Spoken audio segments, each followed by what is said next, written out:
Season 40, war number 4, and we are up against AF. This time my team will be Tigra, Pryde and White Magneto. I will be taking Path 5 in Section 1, as well as that Killmonger on the shared fight. Pretty standard fights, I've taken them before. Then I'm taking Path 5 in Section 2, as well as that Korg on the root node, and Rintrah on the shared fight. And for the boss island, I will be taking Gorr on the safeguard boss node, as well as that Zemo on hazard shift, and finally that Nick Fury boss with Pryde. All in all, a pretty simple war, quite a few fights, but most of these are gonna go over pretty quickly. Up first we have a Longshot on the ebb and flow knockdown and right back added nodes, and I'm taking the fight with Pryde. The game plan is to nuke him down with a single special 2 using a full recoil mastery setup. I even put on recoil 3 out of 3 just to make sure that my specials will deal enough damage to finish these fights off without leaving the opponent alive afterwards. Since I will not be building up my prowess potency with any incinerates, I needed to make sure that I maximized damage output that I do have without needing to use any other specials. With 20 prowess I go ahead and knock down Longshot with a heavy attack to remove the protection, and then just phase in, throw the special 2, and down he goes. A very quick, a very easy and a very simple fight. Next up we have a Sersi on the ebb and flow knockdown and heavy hitter nodes, and I'm taking this fight with Pryde. The game plan here is the same as it was against that Longshot. I'm just gonna build up some prowess, get into my special 2, removing the protection, and then nuking down the opponent with a single special 2. The reason why it works here, even against Sersi, is because Pryde is a global attacker, giving her access to neutralize on her basic attacks, as well as Fate Seal on her specials. With both of those, I can completely shut down Sersi's buffs, so she won't be able to trigger her glancing, no regen, nothing like that. So a single special 2 here with neutralize up, and down she goes. No issues here at all. Pryde is just amazing, especially with the attacker tactic. Then we have a Killmonger on the ebb and flow knockdown and right back added nodes, and I'm taking this fight with Pryde. I have a White Magneto pre-fight here to help me build up my prowess due to Killmonger's increased critical resistance, which can make the prowess build up slightly more annoying without the pre-fight. The game plan here is the good old special 2 nuke, which usually works out just fine. But like I said, with Killmonger's critical resistance, if your special 2 doesn't crit, he will most likely survive the special. Now, it's not really an issue, it just means the fight takes a little bit longer, but Killmonger is completely countered in every way by Pryde's abilities, so even if the fight did take a bit longer, it wouldn't make a difference. It would be a simple and easy fight. Now in this case I did hit a few crits, so he went down with a single special 2, which was nice. Next up we have a Korg on the Scared Stiff node, and I'm taking this fight with Pryde using the White Magneto pre-fight. And oh boy, this fight did not go as I had planned. The idea was to use White Magneto pre-fight here to allow Kitty to build up her prowess easier, then just get to 10 prowess, be completely unblockable all the time. I'll be facing the whole fight basically, ignoring all of Korg's abilities, ignoring the root node by landing hits constantly. But that being said, I messed this fight up pretty bad. At first here I got rooted, that's fine, I had a special 1. Not a big deal. But I keep causing hits to miss, so I won't be able to get my unblockable, because my prowess is getting consumed all the time. Now I got caught on a dashback twice, and I'm eating a special 2. So now I'm bleeding out. I go and dash in to face the bleed damage, throw my special to escape the root, Not enough prowess to be unblockable, so Korg blocks it. The root timer is ticking over, and I see that. Then I go ahead and try to block a hit while phasing to pause my phasing just to escape all of that bleed damage.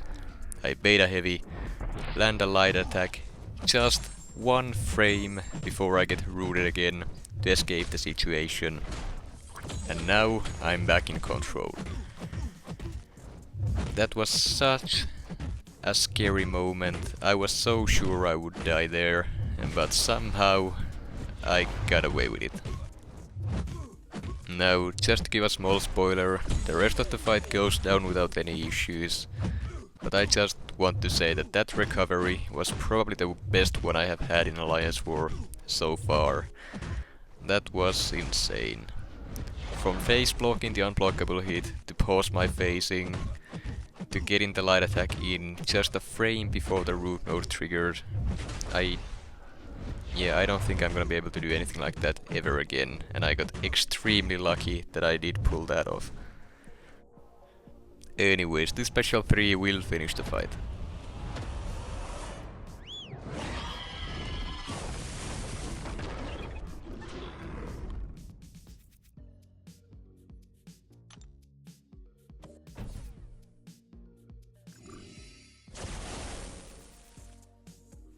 Next up we have a Dr. Doom on the Ebb and Flow intercept node, and I'm taking this fight with Pryde.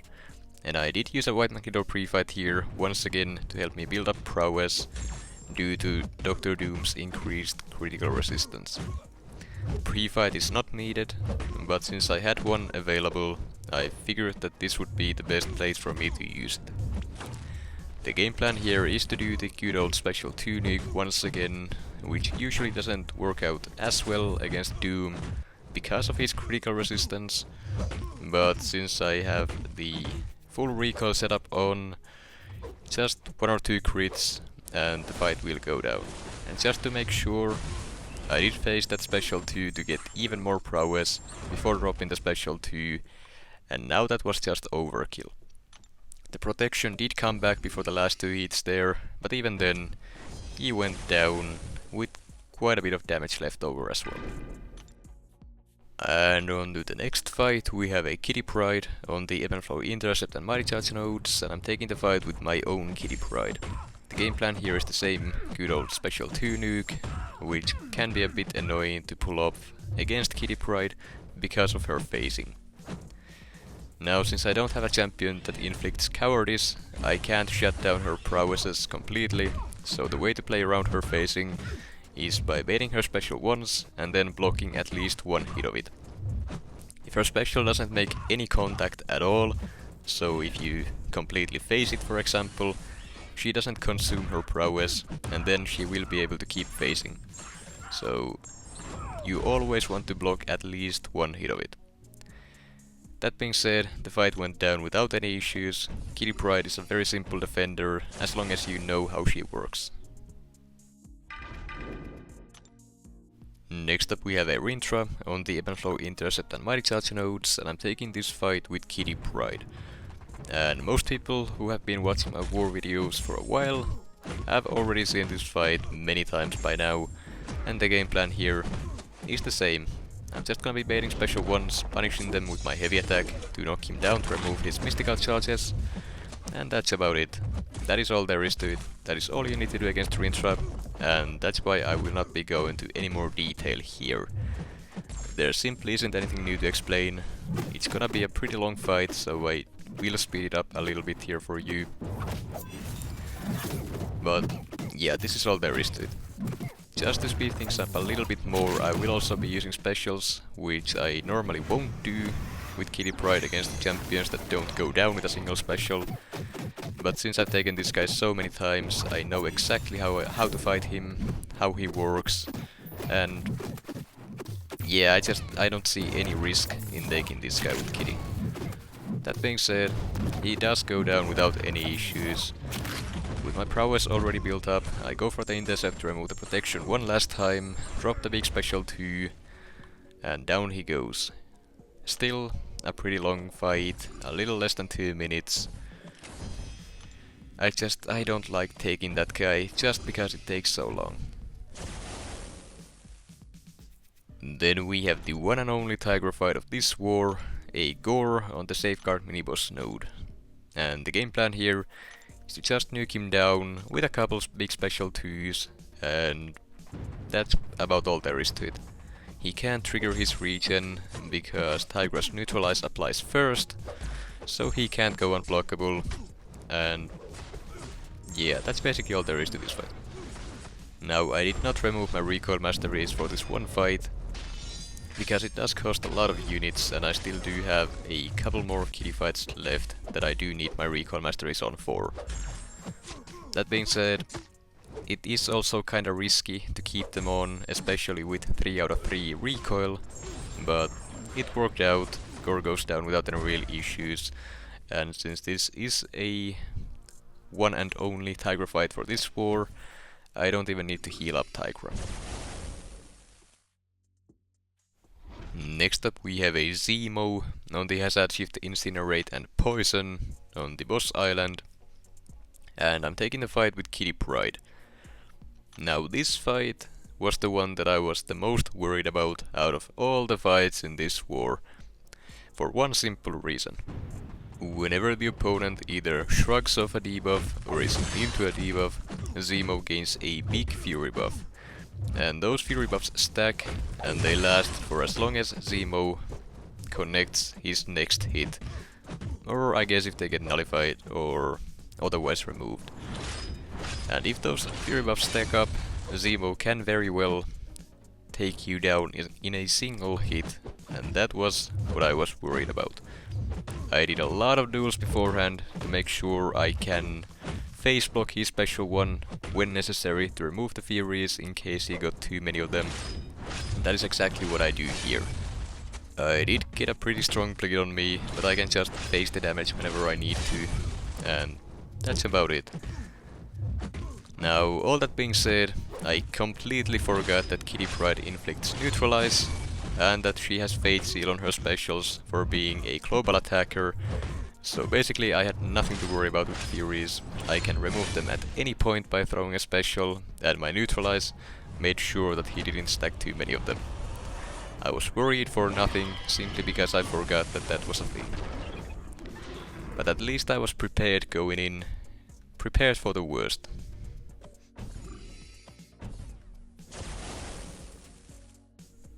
Then we have the final fight of this war, a Nick Fury boss that I'm gonna be taking with Pryde. And this one is gonna be a long one. The game plan is to only use my basic attacks here for the whole fight. And the last time I took this guy, I did use 2 special attacks to make the fight faster. And looking at the time there, I figured that using only basic attacks would also be possible. And that is exactly what I'm trying out here.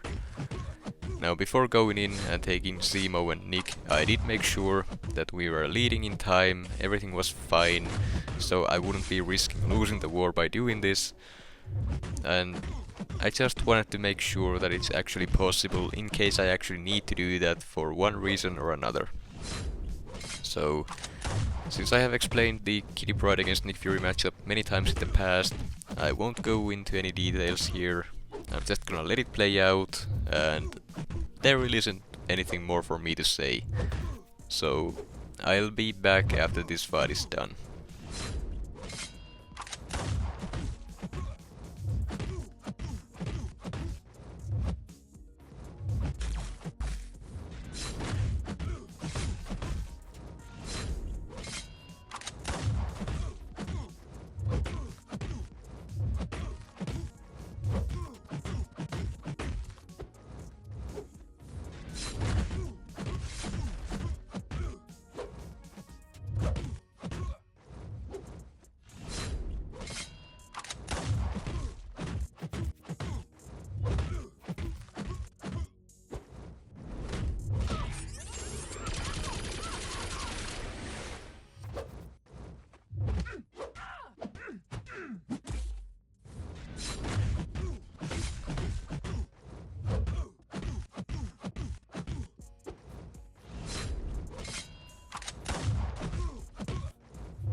And there he goes. The fight took 3.5 minutes, but he went down with only basic attacks, no specials needed, but I must admit it was pretty boring to watch. So if you watched the whole thing without skipping through it, you're a real one for that. As for the results, we did end up winning the war 6-1, and we still beat them on time, even with that Nick Fury fight. Only one death for our alliance, so I would say that this was an excellent war.